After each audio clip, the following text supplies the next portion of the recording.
Karimalur NSS കരയോഗത്തിന്റെ ആഭിമുഖ്യത്തിൽ 148ാമത് മന്നം ജയന്തി ആഘോഷിച്ചു. Paravur taluk NSS കരയോഗ union president M Janeesh Kumar ഉദ്ഘാടനം ചെയ്തു. കരിമാലൂർ NSS കരയോഗത്തിന്റെ ആഭിമുഖ്യത്തിൽ ഭാരത കേസരി മന്നത്ത് പത്മനാഭന്റെ 148ാമത് ജയന്തിയാഘോഷവും കുടുംബസംഗമവും വിപുലമായ പരിപാടികളോടെ ആഘോഷിച്ചു.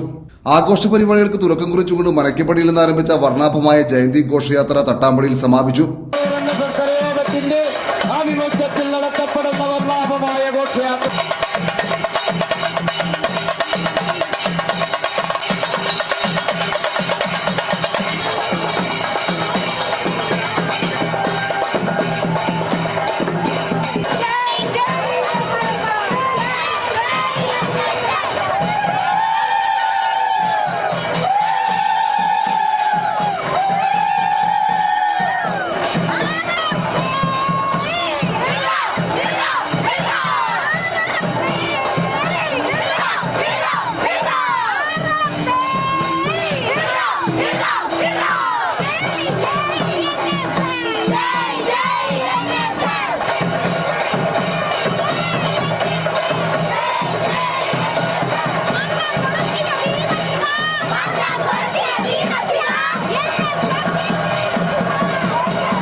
പ്രഭാഷണം നടത്തുന്നു.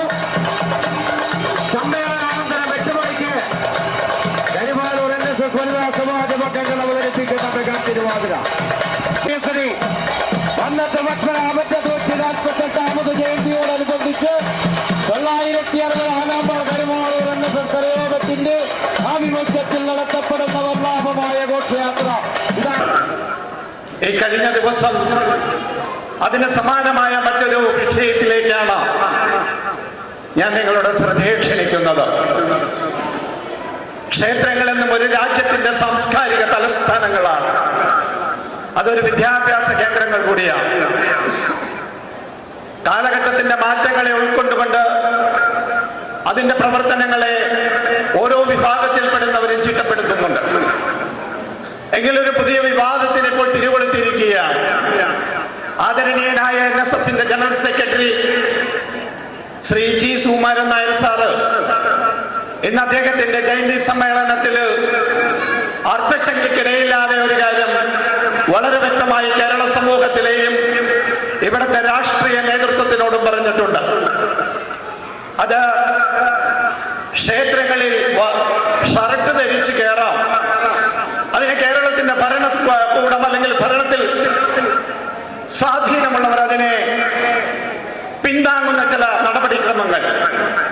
ക്ഷേത്രങ്ങളിൽ ഷർട്ട് ധരിച്ചു കയറുന്ന അത്തരത്തിലുള്ള ക്ഷേത്രങ്ങളുണ്ടെങ്കിൽ അതിനൊന്നും നായർ സർവീസ് സൊസൈറ്റിയോ കേരള സമൂഹമോ എതിരല്ല. പക്ഷേ അല്ലാത്ത ക്ഷേത്രങ്ങൾ അവരുടെ ആചാരങ്ങളും അനുഷ്ഠാനങ്ങളിലും വീണ്ടും ഈ സർക്കാർ ഇടപെടാൻ വന്നു കഴിഞ്ഞാൽ ഹൈന്ദവ സമൂഹം വഴിയിൽ കൊട്ടാനുള്ള ചെണ്ടയല്ല എന്ന് അർത്ഥശങ്കയ്ക്കിടയില്ലാതെ അദ്ദേഹം ഇന്ന് ആ വേദിയിൽ പ്രഖ്യാപിക്കുകയുണ്ടായി. കരയോഗം പ്രസിഡന്റ് MG രാധാകൃഷ്ണൻ അധ്യക്ഷത വഹിച്ചു. കരയോഗം സെക്രട്ടറി P കരുണാകരൻ സ്വാഗതം പറഞ്ഞു. മന്നത്ത് പത്മനാഭനും കരയോഗവും നവോത്ഥാനവും എന്ന വിഷയത്തിൽ ആധ്യാത്മിക പ്രഭാഷകനും HR ഫാക്കൽറ്റി മെമ്പറുമായ OS സതീഷ് പ്രഭാഷണം നടത്തി. അംഗങ്ങൾക്കുള്ള പെൻഷൻ വിതരണ ഉദ്ഘാടനവും ഇതോടൊപ്പം നടന്നു. VP Anilkumar, PD Ramesh Kumar, Sridevi Krishnakumar, NT Satheesan, TS Viswanathan, Rajamohan, മായ സുനിൽ, ആശാ ശുചിത്ത്, PS പ്രബോധ് ചന്ദ്രൻ തുടങ്ങിയവർ സംസാരിച്ചു. തുടർന്ന് മെഗാ തിരുവാതിരയും അരങ്ങേറി. എനിക്ക് ബോറടിക്കുന്നു അമ്മ എന്ന് പറഞ്ഞാൽ തന്റെ കയ്യിലുള്ള ഈ നീളത്തിലുള്ള മൊബൈൽ കുഞ്ഞിന് കളിക്കാനും പലതിനും കൊടുക്കുമ്പോൾ ഈ പുസ്തകം വായിക്കൂ എന്ന് പറഞ്ഞൊരു ചെറു കഥാപുസ്തകം വാങ്ങിക്കൊടുക്കില്ല.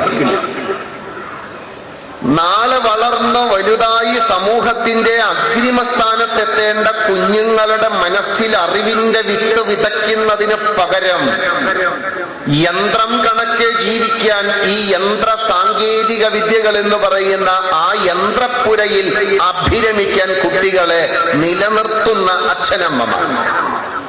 എന്നിട്ട് കുട്ടികൾ വലുതായതിനു ശേഷം ഇതേ അമ്മയും അച്ഛനും പറയും, കുട്ടികളൊന്നും പോരാ, പണ്ടൊക്കെ ഞങ്ങൾ നമ്മൾ വളർത്തിയതല്ലേ,